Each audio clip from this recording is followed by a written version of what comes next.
আজ সন্ধ্যেবেলা আমি আর ননি যাচ্ছি একটু বাজারে, বাড়িতে সবজি নেই তাই একটু সবজি আনতে যাচ্ছি। বাজারে এসে ননি বলল চিকেন পকোড়া খাবে। জানো তো ছোট ছোট চিকেন পকোড়া 100 গ্রাম ওজন হবে, তাতে খুব বেশি হলে 6টা মতো দেবে। সেটাই আমাদের এখানে নেয় 40-45 টাকা।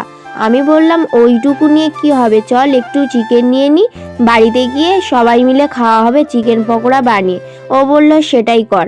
তো বাজার থেকে চলে এসেছি, এসে পকোড়া বানানোর জন্য সমস্ত কিছু রেডিও করে নিয়েছি। আর যা যা বাড়িতে ছিল না আসার সময় মুদিখানার দোকান থেকে সেগুলোও নিয়ে এসেছি।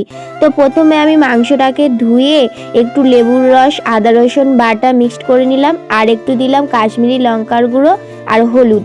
তারপরে একে একে দিয়ে দিচ্ছি জিরে গুঁড়ো, ধনে গুঁড়ো, আর একটু ঝাল লঙ্কার গুঁড়ো দিচ্ছি ঝালের জন্য, আর একটু দেবো গরম মশলা গুঁড়ো, দিয়ে ভালো করে মিশিয়ে নেবো। নেওয়ার পরে একটু কর্নফ্লাওয়ার দিয়ে দিচ্ছি 2 চামচ মতো, তারপরে দিয়ে দিচ্ছি 2 চামচ মতো বেসন, আর এবারে একটা গোটা ডিম ভেঙে দেব, দিয়ে ভালো করে মেশাতে হবে। আমার ভিডিওতে সবসময় কমেন্ট করে রত্না দে দিদিভাই আর কবিতা সর্দার দিদিভাই, তোমাদেরকে অসংখ্য ধন্যবাদ। এভাবেই আমার পাশে থেকো আর আমাকে সাপোর্ট করো। আসল জিনিসটাই আমি ভুলে গেছিলাম দিতে।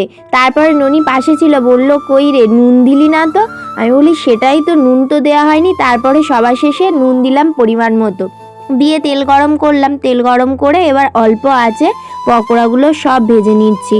অনেকগুলো হয়েছিল জানো তো, 100 দেবে 45 টাকা নেবে, তার থেকে আমার অনেক হয়েছে। ভেজে তুলতে না তুলতেই গরম গরম ননি খেয়ে বলল হেব্বি হয়েছে।